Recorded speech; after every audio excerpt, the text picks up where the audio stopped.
After my dad abandoned me at 5, his new wife demanded my inheritance, but I fought back and made sure Grandma was taken care of. I'm 25, work full-time, and currently live with my grandma. I've been with her for as long as I can remember. My mom passed away when I was really young, so it's just been me and my grandparents for most of my life. My dad, well, he pretty much vanished after my mom died when I was 5. Left me with my grandparents and just disappeared. No brothers or sisters, no one else to turn to, just my grandma and grandpa. I used to ask all the time, "When's Dad coming back?" My grandma would always smile kind of sad like and tell me not to worry, but eventually, I got it, he wasn't coming back. So, yeah, it's been me and them ever since. My grandparents were in their 50s when they took me in, and they weren't rich or anything, but they were the best. They made sure I never felt like I was missing out on anything, you know?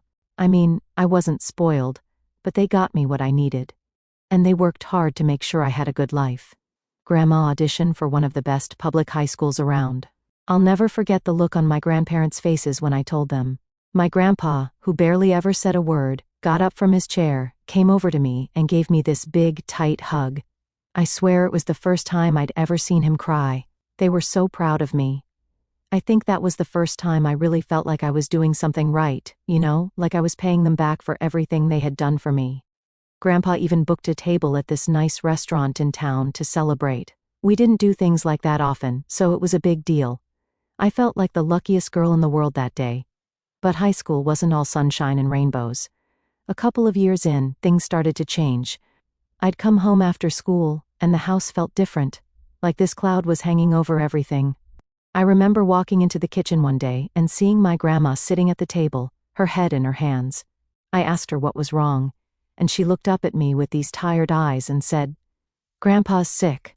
I didn't know what to say. I mean, what do you say to that? I was just a teenager, and I didn't really understand how serious it was at first, but it got bad, real bad. Grandpa was in and out of the hospital, and every time he came home he looked worse than before. He stopped working, and Grandma had to pick up more hours at her jobs just to keep things running. I felt so helpless. I couldn't do anything to fix it, you know. I tried to keep up with school, but it was hard to focus when all I could think about was what was happening at home. I'd stay up late studying, but I'd also be worrying about whether Grandpa would be okay. And Grandma, she was always so strong, but I could see the cracks. She was exhausted. There were days when she'd come home from work, sit down on the couch, and just stare at the wall for what felt like forever before she'd get up to make dinner. I started helping out more, doing whatever I could, cooking, cleaning, whatever needed to be done. I didn't want her to worry about me on top of everything else. She'd always tell me, "Don't worry, Jen, focus on your school. You've got a bright future ahead." But how could I focus on school when it felt like everything around me was falling apart? Grandpa's condition kept getting worse. It was like this slow, painful decline. One day he'd be okay, and the next he'd be back in the hospital. I hated it. Hated seeing him like that. Hated seeing Grandma so worn out. And I hated that I couldn't do anything to make it better. That's when things really started to hit me. Life wasn't going to be easy, it wasn't going to be fair, and it definitely wasn't going to be what I expected. Things got worse after Grandpa's diagnosis. It wasn't something I could ignore anymore, and honestly, I didn't want to. Every time I walked into the house it felt heavier, like this weight I couldn't shake off. Grandpa wasn't just sick, he was getting worse fast, and I didn't know how to deal with it. I was a teenager, and I'd never seen someone I loved just fade like that. Grandma tried to keep it together, but I could see the cracks. She didn't complain, but she didn't have to. You could just tell. There were days she'd come home from work, her shoulders all slumped, like the weight of the world was on her. She'd smile at me, ask about school, make dinner like she always did, but it wasn't the same. We both knew it. Grandpa was in and out of the hospital so much I couldn't even keep track of the appointments anymore. Some days he'd be there for a week, other times just a few days, but each time he came back, he looked worse. It was like watching someone slowly disappear. He used to be this strong, quiet man, and now he was weak, tired, and couldn't even get out of bed half the time.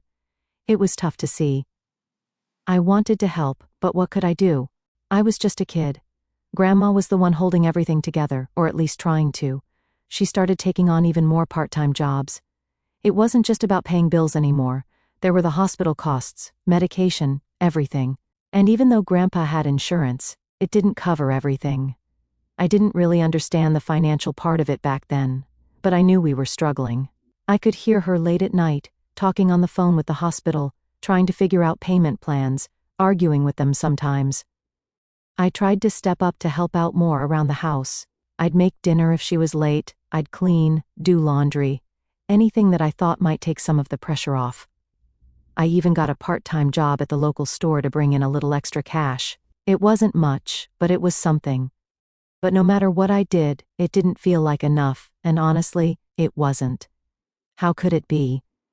The worst part was seeing Grandpa like that. I'd come home from school and go straight to his room to check on him. Some days he'd be asleep, other days he'd be sitting up, trying to act like everything was fine. He'd tell me stories or try to crack a joke, but even that was fading. There was this one day I'll never forget. I walked into his room and he looked up at me with this weak smile and said, "Jenny, I'm sorry. I didn't know what to say." Sorry for what? For being sick? For not being able to be the grandpa I remembered? I just sat there with him, holding his hand, not knowing what to say because what do you say to that? Nothing I could say would fix it. As time went on, things just kept getting harder. Grandpa had retired by then, and it was all on Grandma to keep us afloat. I could see how tired she was, but she never let on. She'd say, "Don't worry, Jenny, I'm fine." But she wasn't. She was running herself into the ground, and I knew it. There were days when she'd come home from work and I could tell she'd been crying, but she'd never admit it. That wasn't her style. And then there was the hospital. It felt like every other day there was some new complication with Grandpa's health. The doctors would explain things to me, but I didn't understand half of it. I just knew it wasn't good. One night Grandma and I went to visit him, and he was hooked up to all these machines. He was barely awake, and when he saw us, he tried to smile but he couldn't. That's when it hit me. Like really hit me. That he wasn't going to get better. I didn't know how to deal with that. How do you prepare yourself for losing someone you've lived with your whole life? Someone who's been there every day, even if they weren't the loud, talkative type. I felt like I was losing my whole foundation. I'd go to school, trying to focus, trying to act like everything was normal, but it wasn't. My friends didn't really get it. They'd ask, "How's your grandpa?" And I'd just say, "He's okay," because what else could I say? No one my age was dealing with this stuff. They were worried about grades or what they were doing over the weekend, and here I was, worrying about whether my grandpa would make it through the night. Grandma started talking about applying for assistance from the government. We'd always been able to manage, but now we needed help. I didn't know much about how that worked, but I could tell she didn't want to do it. She was proud, and asking for help wasn't in her nature, but we didn't have a choice. I remember the day she went to the city office to apply. She came home with this big stack of papers, all these forms she had to fill out, and I could see the frustration in her eyes. "It's confusing," she said, sitting at the table, staring at all the paperwork. I sat down with her and helped as much as I could, but it felt overwhelming. Eventually, we got through it. And a few weeks later, we got the approval. I thought that would make things easier, but it didn't. It just made everything feel more real. We were now officially on assistance, and that felt like a loss in itself.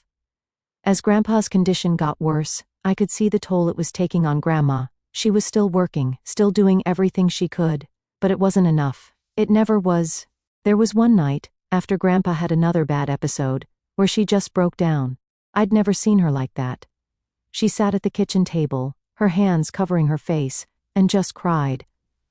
I didn't know what to do. I wanted to comfort her, to tell her everything would be okay. But I couldn't because I didn't believe that myself. We were running on empty, and it felt like, no matter how hard we tried, we were just sinking deeper. I was scared. Scared for Grandpa, scared for Grandma, and honestly scared for myself. What would happen if we lost him? How would we manage? I had all these questions swirling around in my head and no answers.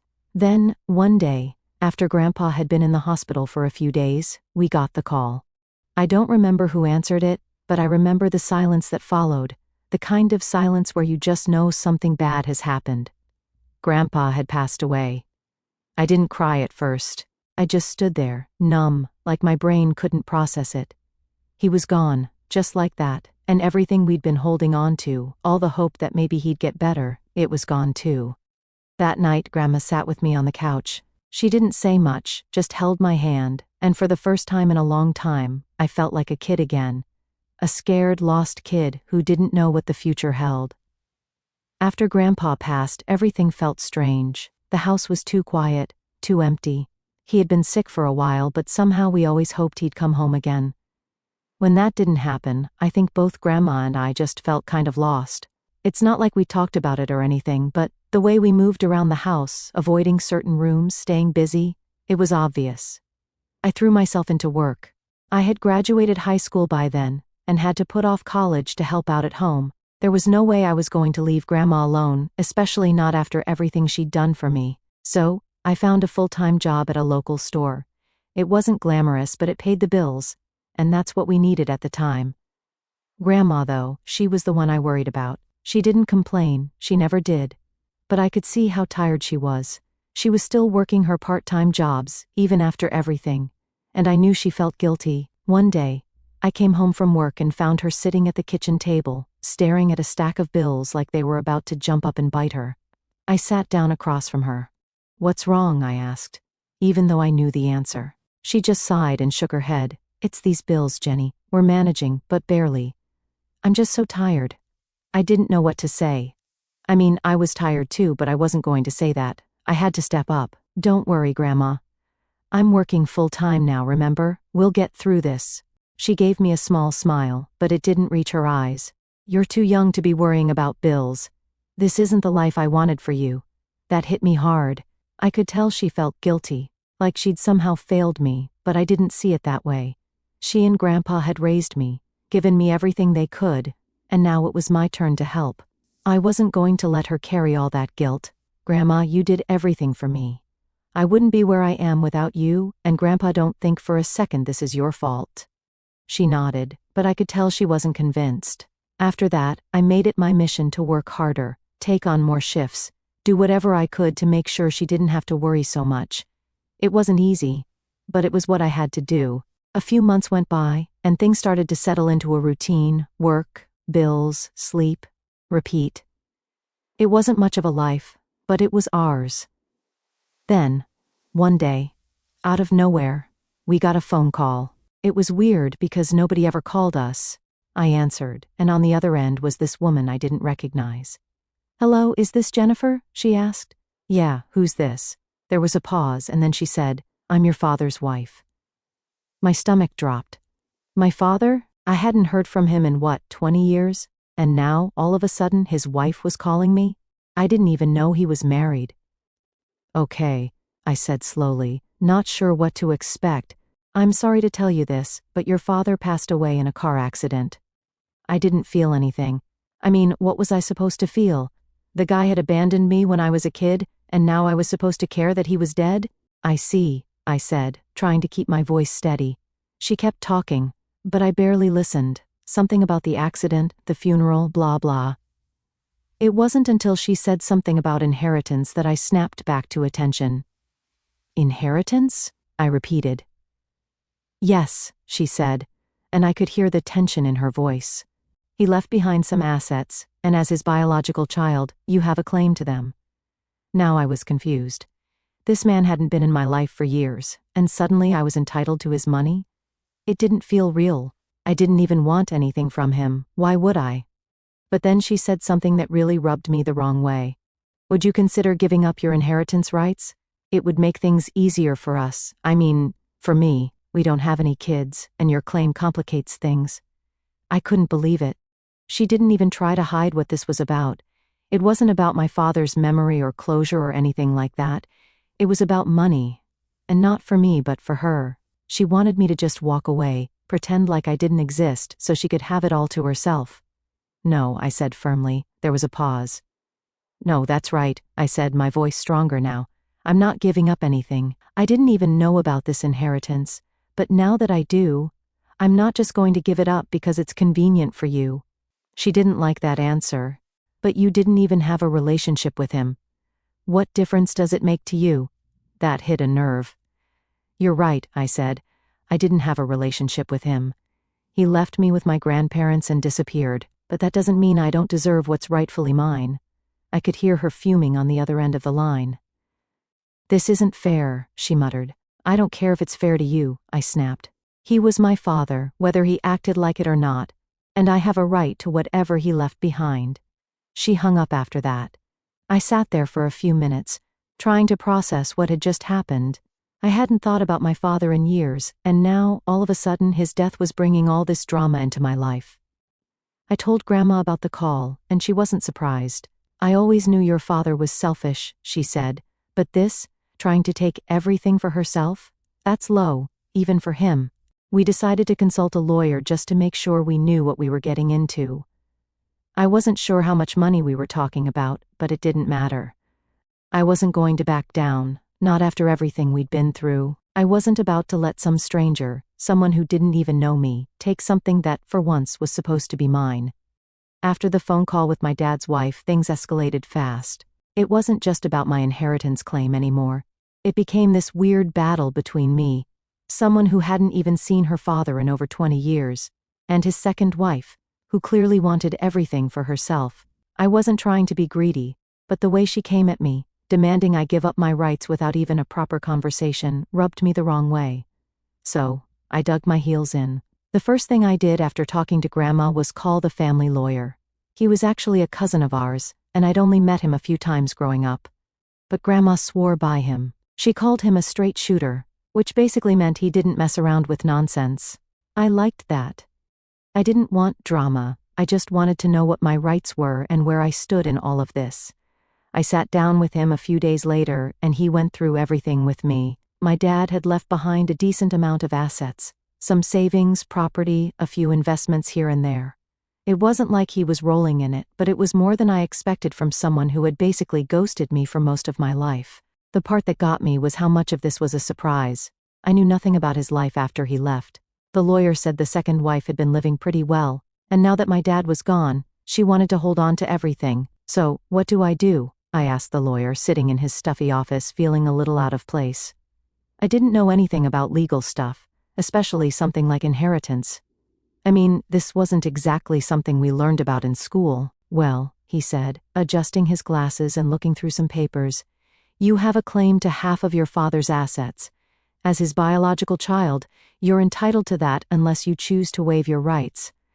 I shook my head. "I'm not waiving anything." He smiled a little. "I didn't think so. But the other side, meaning your father's wife, is likely to contest it. This could get messy." I didn't really care if it got messy. I wasn't going to let her bully me out of what was mine. But I had to think of Grandma too.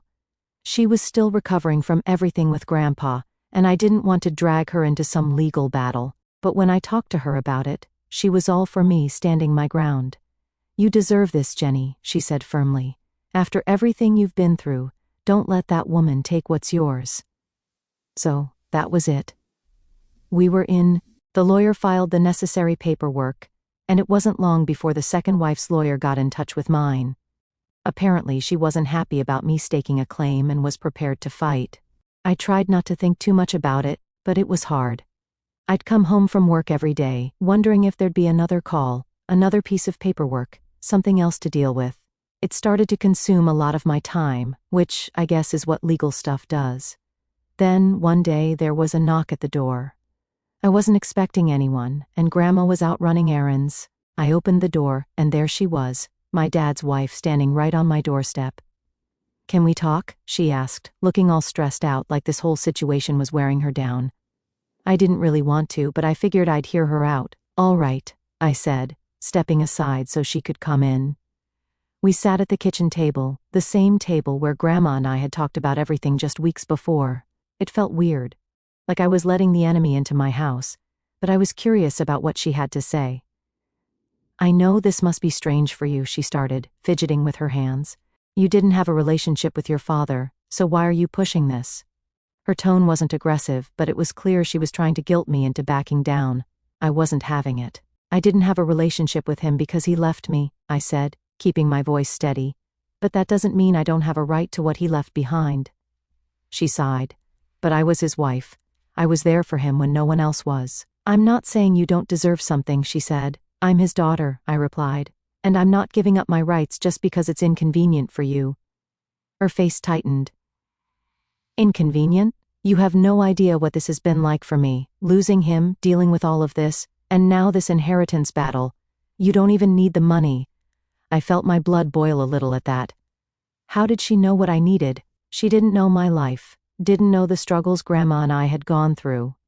You don't know what I need, I said firmly. This isn't just about the money, it's about what's fair. She didn't like that answer, but she didn't push back as hard as I thought she would. Instead, she just looked tired. I just want this to be over, she muttered. Well, it'll be over when we settle this properly, I said, not backing down. I'm not giving in just to make things easier for you. There was a long silence after that. She stared down at the table, and I could tell she was trying to figure out what to say next.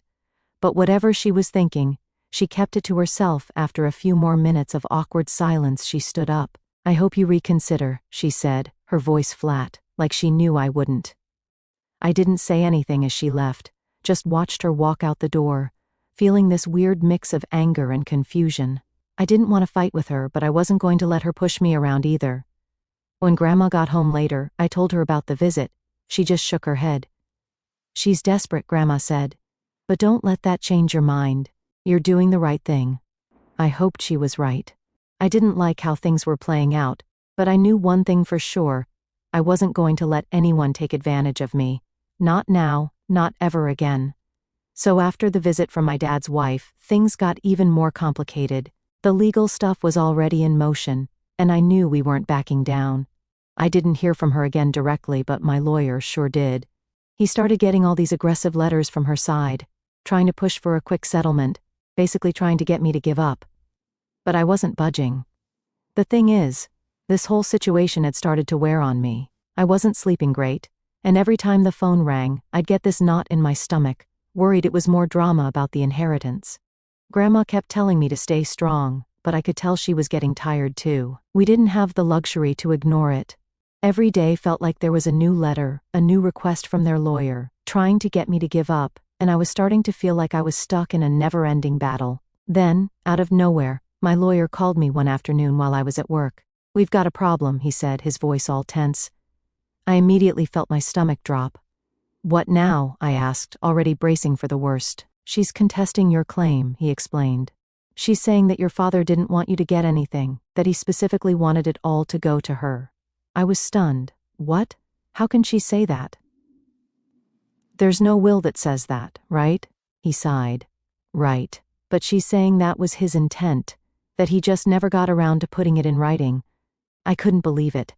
It felt like every time I thought things were starting to settle, they found a new way to stir it all up again. So, what do we do now? I asked, feeling more frustrated than anything.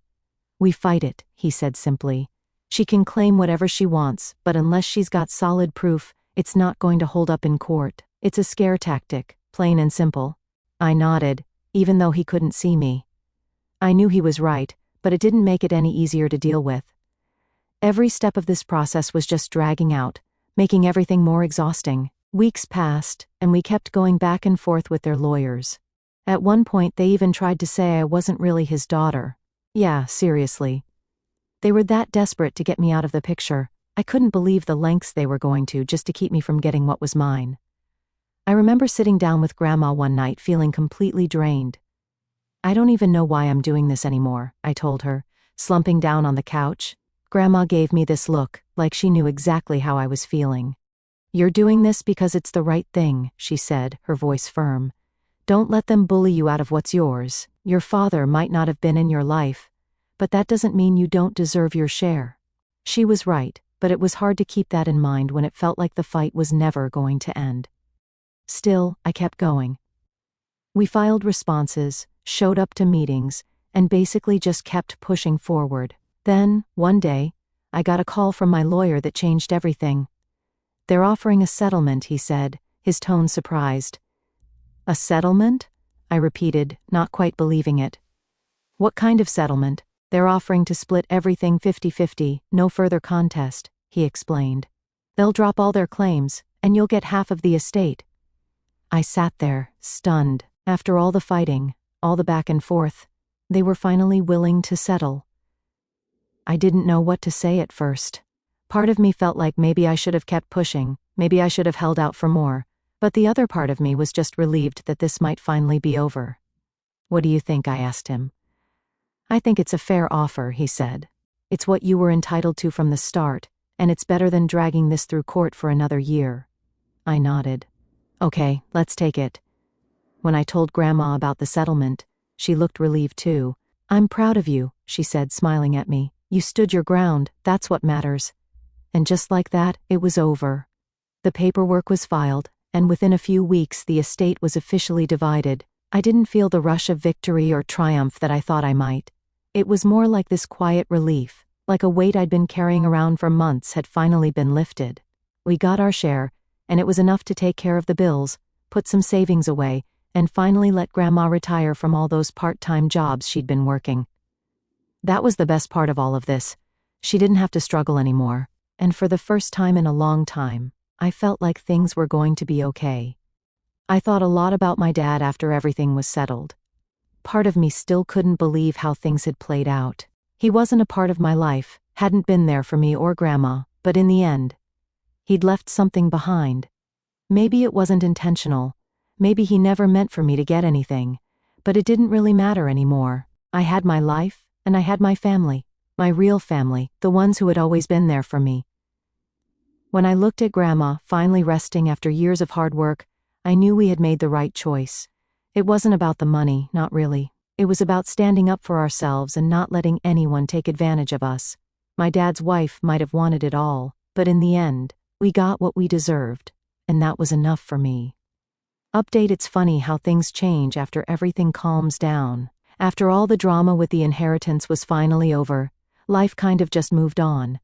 I thought I'd feel different, like I'd have this big moment where I'd finally be able to relax and breathe, and I did sort of, but not in the way I expected. After we got our share of the inheritance, I focused on making sure Grandma was taken care of. That was always the goal, really. I wanted her to be comfortable, to not have to worry about money or bills or any of that anymore. She'd worked so hard her whole life, especially after Grandpa got sick, and now she didn't have to anymore. That alone made all the stress and fights worth it. But honestly, once everything settled, I found myself feeling kind of empty. It's weird, right? I'd spent so much time fighting, pushing through all the lawyer stuff, and thinking about my dad and his wife that when it was all done, I didn't really know what to do with myself. I guess part of me had always been waiting for some kind of closure, like maybe I'd get some answers about why my dad left, or what his life had been like after he disappeared. But none of that ever came. There was no big revelation, no final piece of the puzzle that made everything make sense. He was just gone, and that was that. One day, Grandma and I were sitting on the porch, just watching the sun go down. It was one of those quiet moments where neither of us said much, but I knew we were both thinking about everything that had happened. "You did good, Jenny," she said out of nowhere, her voice soft but firm. I looked over at her and smiled. "Thanks, Grandma," she nodded and then said something I didn't expect. "It's time for you to start thinking about yourself now.